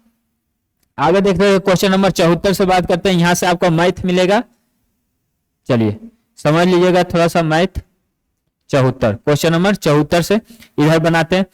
एक व्यक्ति 12% के लाभ पर एक वस्तु को बेचता है और यदि उसने 12% कम में खरीदा होता और इसे 9 रुपए कम में बेचा होता तो उसे 27% का लाभ होता। तो वस्तु का मूल्य लागत क्या था? तो आपको कॉस्ट प्राइस बताना है। देख लेते हैं। पहले एक व्यक्ति ने 12% के लाभ पर किसी वस्तु को बेचता है। तो अगर हम 12% के लाभ पर किसी वस्तु को बेच रहे हैं तो उसका क्रय मूल्य कितना 100 होगा, और 12% के लाभ पर बेच रहे हैं तो 112 में बेच रहे होंगे। 100 में खरीदे होंगे, 112 में क्या बेच रहे होंगे। चलिए 100 में खरीदे, 112 में बेचते हैं। आगे देख लेते हैं। यदि उसे 12% कम में खरीदा होता, अगर 12% कम में खरीदते तो कितना 88 में खरीदते। 12% कम में खरीदते तो कितना 88 में खरीदते, और इसे 9 रुपए कम में बेचा होता तो उसे 27% का क्या होता लाभ होता। अगर कितना में 9 रुपया कम में बेचा होता, अगर हम अभी 112 में बेच रहे हैं, इसके स्थान पे 9 रुपया कम में बेचते, 9 रुपया कम में बेचते तो कितना का लाभ होता 27% का लाभ। तो 88 का 127% यहां निकाल लेंगे। 88 का 127% कितना होगा ये यहाँ पे निकाल लेंगे। 88 का अगर हम 127% निकालेंगे तो आपका लगभग आ जाएगा 111.76। आप करके देख लीजिएगा, 111.76 हो जाएगा। तो देखिए यहाँ क्या हो रहा है, 112 में पहले बेच रहे थे, अब बेच रहे हैं कितना में 111.76 में। कितना का अंतर है 0.24 का अंतर है। लेकिन ये रुपया में, ये परसेंटेज में है, ये इतना परसेंट का अंतर है, और रुपया में कितना का अंतर है 9 रुपया का अंतर है। 0.25% बराबर 9 रुपया का अंतर हो रहा है। तो आपका 100% बराबर निकाल लेना है। 100% बराबर क्या होगा, तो 100% बराबर 100 गुना 9 अब बटा में कितना 0.25। पॉइंट को हटाएंगे तो यहाँ 00 हो जाएगा। ये काट लीजिए, 3 से काट लेते हैं तो 8 तिया 24, 3 से काटेंगे तो 3 तिया 9 हो जाएगा। 4 से काटेंगे तो 4 दूना 8, और ये हो जाएगा 25 चौक 100, और 2 से काटेंगे तो ये हो जाएगा 150। चलिए तो आप कर लीजिए। 15 गुना 25 करेंगे, 15 गुना 25 तो आपको 3750। 3750 ऑप्शन नंबर कितना सी। ऑप्शन नंबर सी सही हो जाएगा। तो 74 का सी। आगे देख लेते हैं 75। एक व्यक्ति एक वर्ष पहले 7 महीने में, एक व्यक्ति वर्ष के पहले 7 महीने में 120 रुपया तो 7 महीना में 120 रुपया, तो 120 रुपये प्रति माह, 7 महीना तक 120 रुपये प्रति माह करता है, खर्च करता है। तब 12 सते 54, 12 25, 12 6 बरसते 84, सॉरी बरसते 84, 840 रुपया खर्च करता है। अगले देखते हैं, अगले माह में प्रति माह 150 रुपया, अगले 5 माह में प्रति माह 150, तो 15 25 75, 750 रुपया हो जाएगा, 750 रुपया हो जाएगा।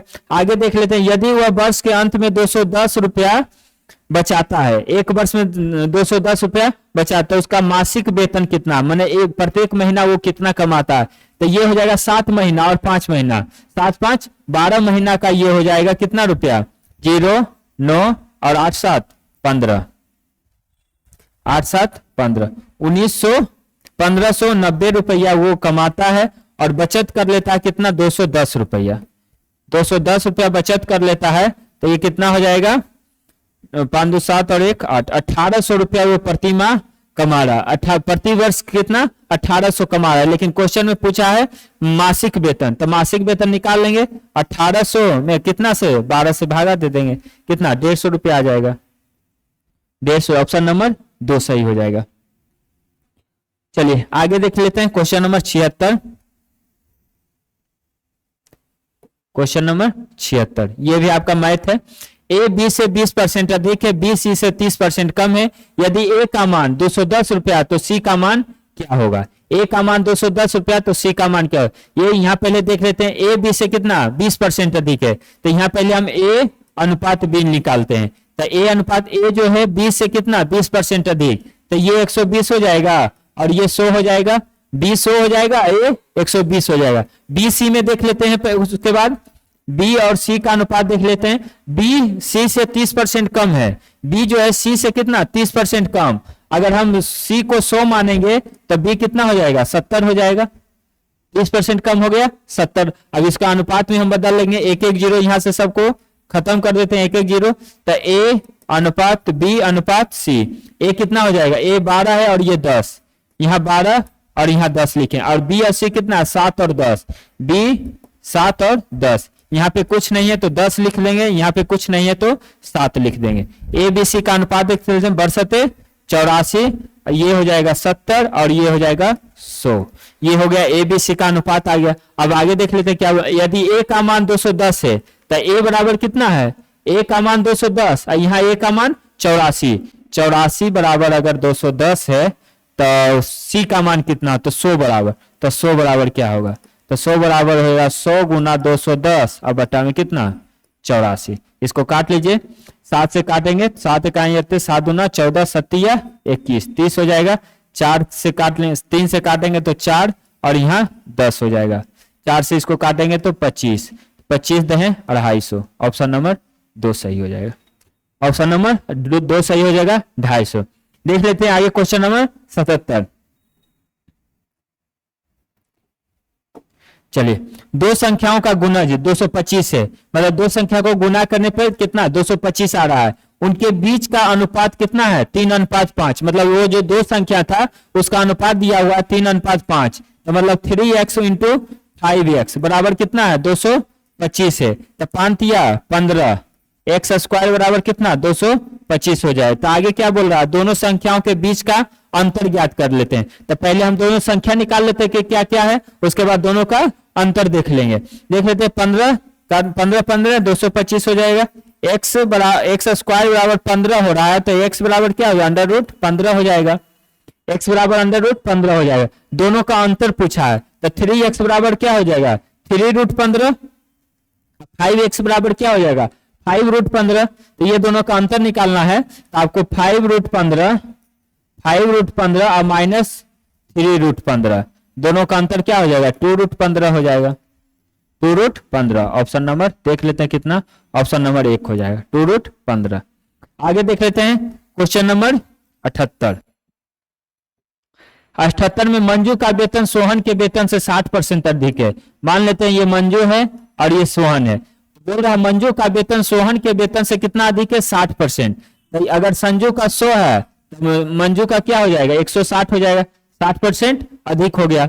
अब आगे देख लेते हैं, तो बताओ कि सोहन का वेतन मंजू के वेतन से कितना कम है, मतलब सोहन का वेतन मंजू से कितना कम है, 60 कम है, तो वही परसेंटेज में बताना है। 60 कम है, कम गुना 100, किससे कम, 160 से कम, तो 160 काट लीजिए इसको, एक जीरो से यहाँ एक जीरो काट लेंगे और यहाँ काट लेते हैं 5 और ये हो जाएगा 8 और 4 से काटेंगे तो 4 दूना 8, ये हो जाएगा 15 चौक 60, 15 पचे 75 बटा में 2, 75 बटा में 2 37.5, ऑप्शन नंबर 2 सही होगा, 75 बटा में 2 37.5। आगे देख लेते हैं क्वेश्चन नंबर 79, एक स्थान AB की दूरी एक चलकर 50 किलोमीटर प्रति घंटा की गति से जाती है और 30 किलोमीटर प्रति घंटा की गति से आती है, तो उसका औसत चाल बताएं। एक बार जा रहा है और एक बार आ रहा है, तो उसका औसत चाल बताना है जाने और आने का। जब कोई जाता है और आता है तो इसका औसत चाल होता है 2 इंटू एक्स इंटू वाई बटा में एक्स प्लस में वाई, एक्स प्लस में वाई। तो 2 जा रहा किस चाल से, 50 की चाल से, आ रहा किस चाल से, 30 की चाल से, और दोनों का योग कितना 50 और 30 80 हो जाए। काट लीजिए इसको, अगर हम 1 0 से 1 0 काट लेते हैं और 2 से इसको काट लेते हैं कितना 4 और ये 2 हो जाएगा, ये 25 हो जाएगा, तो 25 दिया 75 और बटा में 2, फिर से वही आ जाएगा 37.5, 37.5, 37 पॉइंट देख रहे हैं, ऑप्शन नंबर 4 सही हो जाएगा। ऑप्शन नंबर 4 में आपको 37.5। आगे देख लेते हैं, रीजनिंग है, यदि और EARTH को QPMZS लिखा जाता है तो HERT को क्या लिखा जाता है, देख लेते हैं। E को Q लिख रहे हैं, A को P, R को M लिख रहे हैं, T को Z लिख रहे हैं, H को S लिख रहे हैं। इसी टाइप से आपको लिखना है H को, तो देख लेते हैं H को यहाँ क्या लिखे थे, S लिखे हैं, तो S हो जाएगा, H को क्या हो जाएगा, S हो जाएगा पहला, E को क्या हो जाएगा, E का Q हो जाएगा, A का क्या हो जाएगा, A का आपको P हो जाएगा, उसके बाद R का देख लेते हैं, R का क्या हो जाएगा, M हो जाएगा, उसके बाद T का देख लेते हैं, T का Z है, SQPMZ, SQPMZ, ऑप्शन नंबर 1 सही हो जाएगा, SQPMZ आपका। चलिए आगे देख लेते हैं, चलिए क्वेश्चन नंबर 81, क्वेश्चन नंबर 81 में, चलिए क्वेश्चन नंबर 81 आपको DH आपका अगला पद क्या होगा, D आपका देख लेते हैं 4 होता है, POP 16 हो जाएगा, B हो जाएगा 2, अगला क्या होगा, कितना कितना बढ़ रहा है, 12 बढ़ रहा है यहाँ पे, और यहाँ पे भी कितना 12 बढ़ के हो गया है 2, 16 10 26 और 2 12 हो जाएगा, 12 बढ़ा है। अब इसमें 2 में फिर 12 बढ़ा दीजिए, 12 बढ़ेंगे तो कितना 14 हो जाएगा, 14 किसका होता है, 14 आपका n का होता है, एक ही ऑप्शन n है, तो आपको ऑप्शन नंबर 4 हो जाएगा। आगे देख लेते हैं क्वेश्चन नंबर 82, भारतीय उपमहाद्वीप में मानसून के निवर्तन का प्रमुख कारण क्या है, भारतीय उपमहाद्वीप के मानसून का निवर्तन का मुख्य कारण क्या है, तो आपको सूर्य के दक्षिणायन होना, ऑप्शन नंबर 3 सही हो जाएगा, सूर्य का दक्षिणायन होना। आगे देख लेते हैं क्वेश्चन नंबर 83 का, निम्नलिखित कथनों में से कौन सा कथन सत्य है, आपको जलोढ़ मृदा प्रायद्वीपीय प्रदेश के पूर्वी तट के नदी में डेल्टाओं और नदियों को घाटियों में पाई जाती है, एकदम से सही है। जलोढ़ मृदा की पोटास की मात्रा अधिक होती है, सही है। प्रतिवर्ष बाढ़ों के द्वारा निक्षेपित होने वाली जलोढ़ मृदा को खादर कहते हैं, ये भी आपका सही हो जाएगा, तो ऑप्शन नंबर 1 2 3 सही हो जाएगा, 3 उपयुक्त में से सभी सही हो जाएगा, और ऑप्शन नंबर 4। आगे देख लेते हैं क्वेश्चन नंबर 84, क्वेश्चन नंबर 84 की बात करते हैं, राष्ट्रीय जल अकादमी कहाँ मिलान करना है, क्वेश्चन नंबर 84 में क्या मिलान करना है, राष्ट्रीय जल अकादमी कहाँ है, राष्ट्रीय जल अकादमी आपका हो जाएगा, राष्ट्रीय जल अकादमी कहाँ है, पुणे में, राष्ट्रीय जल अकादमी पुणे में हो जाएगा। उसके बाद केंद्रीय जल आयोग नई दिल्ली हो जाएगा, केंद्रीय जल विज्ञान संस्थान रुड़की हो जाएगा, उसके बाद केंद्रीय भूजल बोर्ड फरीदाबाद, फरीदाबाद। तो ये हो जाएगा 1 का 3, 2 का 4, 1 3 2 4 और 3 का 2 1, 3 का 1 और 2 का ये, ऑप्शन नंबर 4 है। केंद्रीय जल आयोग की अगर हम बात करते हैं तो ये इसका स्थापना 1945 में हुआ था, केंद्रीय जल आयोग की स्थापना कब हुआ था, 1945 में हुआ था। आगे देख लेते हैं क्वेश्चन नंबर 85, क्वेश्चन नंबर 85 देख लेते हैं, हरी खाद के संदर्भ में निम्नलिखित में कौन सा कथन सही है? आपका हरी खाद के बारे में कौन सा कथन सही है देख लेते हैं। हरी खाद के डालने से उद्देश्य मृदा में जैव पदार्थों की वृद्धि को करना, एकदम से सही है। यह खेतों में उगते हुए हरे पौधे जोतने की प्रक्रिया है, ये भी आपका सही है। इसके अंतर्गत पेड़ झाड़ियों को एकत्र की गई हरी पत्ती और नई टहनियां को मृदा में मिला दी जाती है, तो ये से भी आपका हरी खाद बनता है। तो आपको उपयुक्त में से सभी ऑप्शन नंबर 4 सही हो जाएगा। सही पूछ रहा था तो ऑप्शन नंबर 4 सही हो जाएगा। आगे देखते हैं क्वेश्चन नंबर 86। आपको सुमेलित करना है, मतलब मिलान करना है। मिलान करना है, कौन सा कथन सही है? भौगोलिक लक्षण और उसके प्रदेश मिलान करना है। एफ्सीन पठार अरब, ये गलत है। एफ्सीन का पठार अरब में नहीं होगा। एफ्सीन का जो पठार है आपका, ये आपको इथोपिया, एफ्सीन का पठार आपको इथोपिया में है।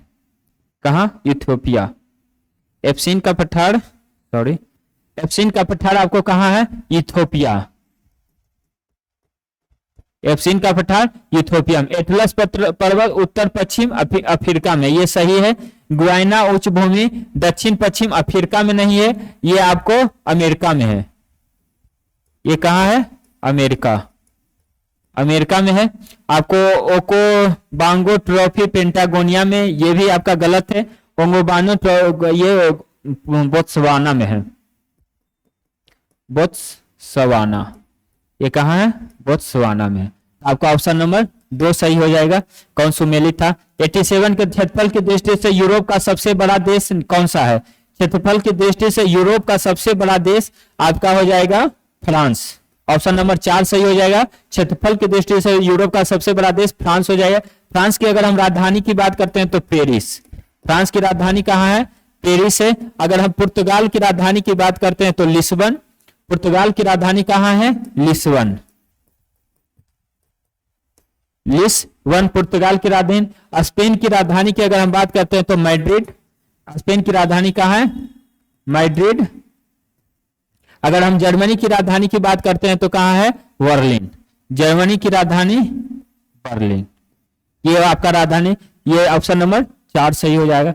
आगे देख लेते हैं क्वेश्चन नंबर 85 देखते हैं। खनिज, खनिज और उसका उत्पादन केंद्र देखते हैं। तांबा चीहू आगन, ये गलत है। सोना अलास्का, ये आपका सही है।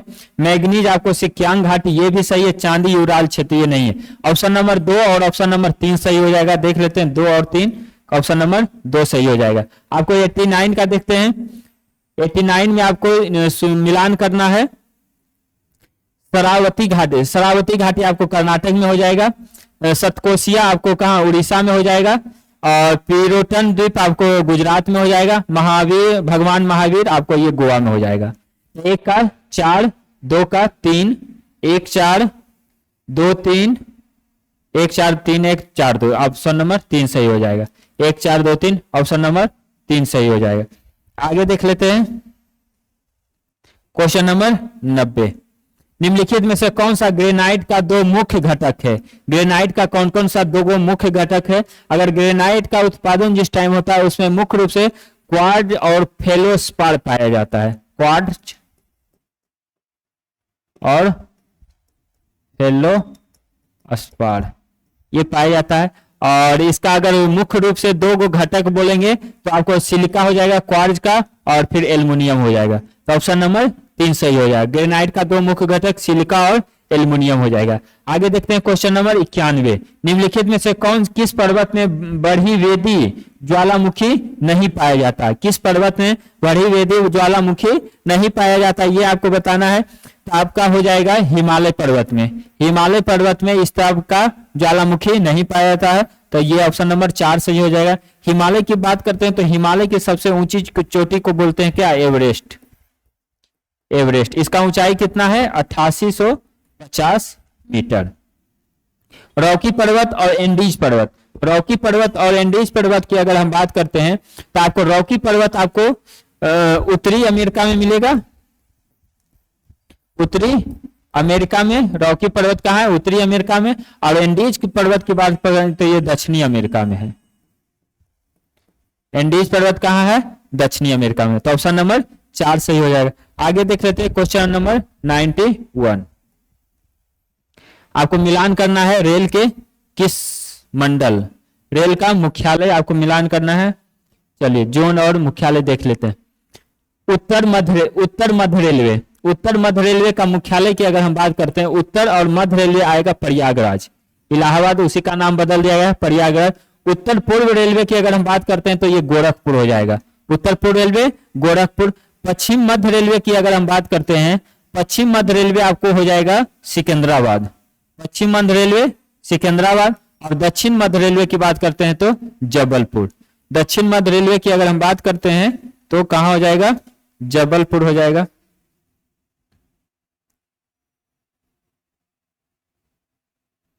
सॉरी थोड़ा सा गलती हो गया, देखते हैं। एक का 3, एक 3, सॉरी एक का 4, 2 3, एक 4, एक 4 2 3 और 3 का 2, 3 का 2 गलती हो गया है, फिर से मिलान कर देते हैं एक बार। चलिए देख लेते हैं फिर से एक बार। चलिए उत्तर मध्य रेलवे कहां हो जाएगा, प्रयागराज जो इलाहाबाद। उत्तर पूर्व रेलवे गोरखपुर हो जाएगा। पश्चिम मध्य रेलवे, पश्चिम मध्य रेलवे का हो जाएगा कहां, सिकंदराबाद। पश्चिम मध्य रेलवे जबलपुर, ये हो जाएगा पश्चिम मध्य रेलवे जबलपुर। और दक्षिण मध्य रेलवे आपको सिकंदराबाद हो जाएगा, दक्षिण मध्य रेलवे सिकंदर। तब आपका ऑप्शन नंबर 1 सही हो जाएगा। आगे देख लेते हैं क्वेश्चन नंबर 93। क्वेश्चन नंबर 93 देखते हैं। निम्नलिखित में से कौन सा एक नीतिगत पहल के अनुसार औद्योगिक गलियारा नहीं है, कौन सा एक औद्योगिक गलियारा नहीं है, आपको नीतिगत की पहल के अनुसार देखना है। तो आपको अमृतसर से कोलकाता ये सही है, दिल्ली कोलकाता ये भी सही है, चेन्नई बेंगलोर ये भी सही है, कोलकाता गुवाहाटी ये नहीं होगा। तो ऑप्शन नंबर आपका 3 सही हो जाएगा, जो कि नहीं है, नहीं है पूछा था तो आपका 3 हो जाएगा। 94 की बात करते हैं तो सुमेलित सूची नीचे दिए कोट में सही उत्तर को चुनना है। कौन आपका सही उत्तर है, मिलान करना है। सही उत्तर से क्या मिलान करना। महानंदा, महानंदा की अगर हम बात करते हैं ये पश्चिम बंगाल में जाके मिल जाती है। पश्चिम महानंदा नदी आपको पश्चिम बंगाल में जाके मिल जाती है, पश्चिम बंगाल में मिल जाती है। आगे देख लें लखेर घाटी, लखेर घाटी की अगर हम बात करते हैं, लखेर घाटी कहां है, लखेर। तो उसके पहले देख लें तो चंद्रप्रभा, चंद्रप्रभा कहां है, आपको चंद्रप्रभा हो जाएगा मध्य प्रदेश में, चंद्रप्रभा मध्य प्रदेश, सॉरी मध्य प्रदेश नहीं होगा, चंद्रप्रभा कहां हो जाएगा, मध्य प्रदेश, ये उत्तर प्रदेश हो जाएगा। चलिए फिर से मिलान कर लेते हैं। एक का कितना हो जाएगा, महानंदा कहां हो जाएगा, पश्चिम बंगाल हो जाएगा। उसके बाद लखेर घाटी कहां हो जाएगा, उड़ीसा हो जाएगा। लखेर घाटी कहां, उड़ीसा हो जाएगा। पंचमढ़ी, पंचमढ़ी आपको मध्य प्रदेश हो जाएगा, पंचमढ़ी मध्य प्रदेश। और चंद्रप्रभा कहां, उत्तर प्रदेश, चंद्रप्रभा उत्तर प्रदेश हो जाएगा। ये चंद्रप्रभा आपको चंबल नदी के, कृष्णा नदी के क्या है, सहायक नदी है। चंद्रप्रभा कृष्णा नदी के सहायक नदी होती है। महानंदा आपका गंगा नदी की सहायक नदी है। महानंदा बिहार के सबसे पूर्वी नदी गंगा नदी की सहायक नदी यह है। चलिए देख लेते हैं। 1 का 3, 2 का 4, 1 3 2 4 3 1 और 4 2, ऑप्शन नंबर 1 सही हो जाएगा। आगे देख लेते हैं 7वीं पंचवर्षीय योजना, देख लेते हैं 7वीं पंचवर्षीय योजना के प्रमुख नारा क्या था। तो 7वीं पंचवर्षीय योजना का प्रमुख नारा था भोजन, काम और उत्पादकता। तो ऑप्शन नंबर 1 सही हो जाएगा। अगर हम 7वीं पंचवर्षीय योजना की बात करते हैं तो 1984 से 1986 से 1990, 1985 से 1990, ये 7वीं पंचवर्षीय योजना 85 से 90। अगर हम 7वें पंचवर्षीय योजना की बात करते हैं तो प्रथम पंचवर्षीय योजना 1951 से कितना 55, और दूसरा पंचवर्षीय योजना की बात करते हैं 1955 से 61 हो जाएगा। अगर तीसरा की बात करते हैं तो 1961 से 66 हो जाएगा। और चौथा में आपको योजना अवकाश था, योजना अवकाश था, ये आपको 1966 से 1969। उसके बाद चौथी पंचवर्षीय योजना की बात करते हैं तो ये 1969 से 1974 हो जाएगा, चौथी 74 हो जाएगा। अगर 5वीं पंचवर्षीय योजना की हम बात करते हैं तो 1974 से 1978 हो जाएगा। अगर हम छठी के, अब यहाँ पे आपको 1978 के बाद आपको रोलिंग प्लान आया था 2 साल के लिए, 1978 से 80 रोलिंग प्लान हो जाएगा। और छठी पंचवर्षीय योजना की बात करेंगे तो 1980 से 84 हो जाएगा, और यही 7वीं जो हो जाएगा 1984 से 1984 से लेकर के ये छठी हो जाएगा 1980 से 1985, और ये 1985 से आपको 1990 हो जाएगा। 7वीं पंचवर्षीय 1985 से 90 हो जाएगा। आगे देख रहे हैं तो ऑप्शन नंबर 1 सही हो जाएगा। 96 देखते हैं, निम्नलिखित में से किसको भारत सरकार द्वारा पूंजी बजट में शामिल किया जाता है। किनको आपको पूंजी बजट में शामिल किया गया है? तो सड़क, इमारतें, मशीनरी जैसी परिसंपत्तियां अधिग्रहण पर व्यय, सही है। विदेशी सरकार से प्राप्त ऋण, ये भी आपका सही है। आगे देख लेते हैं, राज्यों और संघ राज्य के क्षेत्र में अनुदत्त ऋण और अग्रिम, अनुदत्त ऋण और अग्रिम, ये भी आपका सही है। तो ऑप्शन नंबर 1, 2, 3 भी सही हो जाएगा। 94 का 4। आगे देख रहे हैं 97 का, भारतीय अर्थव्यवस्था में उदारीकरण का अग्रदूत माने पायनियर किसको कहा जाता है? उदारीकरण का अग्रदूत किसको बोला जाता है? तो 1 नंबर हो जाएगा डॉक्टर मनमोहन सिंह। ये 1991 में उदारीकरण किए थे। उस टाइम अगर प्रधानमंत्री की बात करते हैं, 1991 में प्रधानमंत्री कौन थे? तो आपको नरसिम्हा